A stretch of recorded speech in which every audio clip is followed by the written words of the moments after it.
taratry ny zava-misy iaina ny fiarahamonina ny asa soratry ny mpanoratra olona miainao anatin'ny izany fiarahamonina izany izy loko nomeny endrika izany zava-misy izany satria izay no endrika fampitahakafatra ataon'ny fampiasa angolateny sariteny amohan'ny fanahin'izay antefany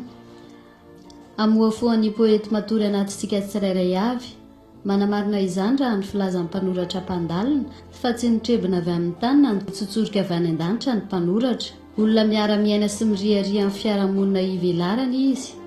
maneho amin'ny fomba kanto ny fiainam-piarahamonina toy ny mahazatra sy ny tsy misy heviny loatra na tsy nahataitra sy naharoditra azy velively akory koa ny mpanoratra na ny poety rehefa miako amin'ny olona iray antefany ny tononkalo iray ka miteraka haingam-panahy amin'ity farany dia kanto izy izay fa volana ny rava raha mpitso angamba intsana ny volana ary aizina no lamba tsy maintsy isalorana dia zary koa anampy ilay ajambany miaina fa maika hitsy tapy ny fahendreny saina raha mpitso angamba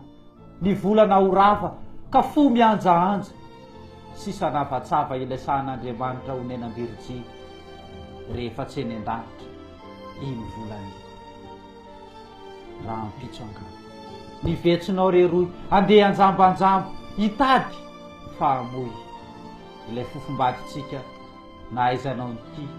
endrika sobika no fisinadory fa maso anila monja ny namabony tao anefa nampanonja ilay fonitiavanao hoery nampateza no sady nahamany ny andronao ingeza fa tia teto an-tany ampitso anefa angamba ho fasana ny tany fa mainty sady bamba ny alina fombany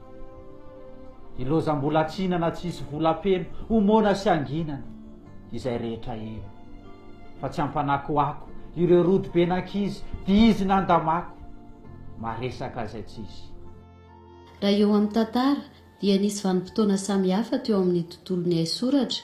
teo ny fidiran'ny fivavahana kristianina fakanatahaka ny mitadiny very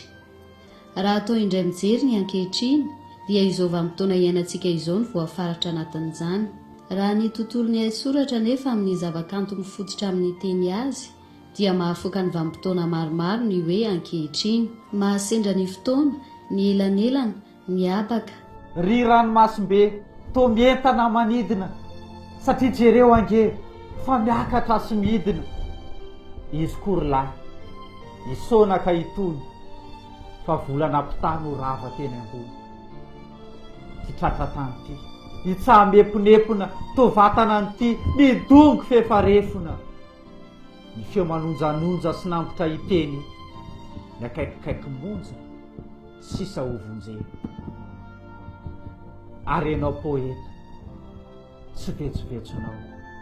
lay fona angetaeta andalakira avao endry malala ho tankina somainy hitsera-pahalala fa lefy teo ny saina tsy ah iray madivo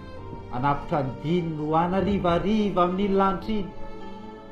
ny maso zamy ampita dia efa ho isolantsolana anefa dia tsy ahita ilay endriky ny volana ranjazana mety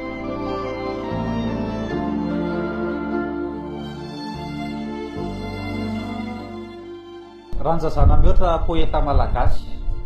teraka ny 7 me 7 izy a ary nodimandry ny taona 7 le tonkalona an-tsaiko teo a fa volana ny rava tonkalony soratanyranja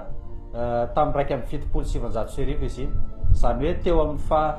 7 taona zany ny ranja nanoratra anazy iny teo amin'ny fa 7 taona iny tonkalo iny de aneho'ny ranja tena mahapoeta ny poeta satria fa volana ny rava nataony lohateny ary ny zavatra tantarainy a de mampiseho indrindra izany hoe eritreritra ivelan'ny takatry ny saina izany satria ny resahany de hoe raha ivolana io tokoa moa zany no hoe noho ny zavatra mitranga eto amin'izao tontolo zao ny ady sy ny fahasimban'ny tontolo iainana mihitsy a ka hiala tsy teo ntsony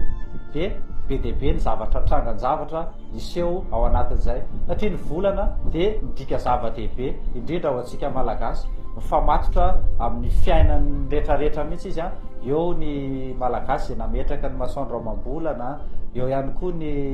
volana ho an'ny pahay malagasy a toy ny reny hoe jerevany taolo izy ny fahalalana ny fotoana ny tsinam-bolana ny diavolana sy ny sisa mifamatotra be deabe amin'ny resaka fanahy ihany koa ny volana be deabe zany ny famatoran'ny volana ary io resaka volana io a de resahan'ny ranja manokana misy amin'ny mahazava-dehibe azy resahany tao anatin'ireny hoe fa volana ny rava ozy izy zany hoe ivolana io zany a raha hiala tsy eo amin'ny toerana io fa ataotsika hoe rava noho ny ady izay miseho sy ny korotana sy ny fahasimban'ny tontolo iainana de be deabe ihany koa ny faharavana terak'izay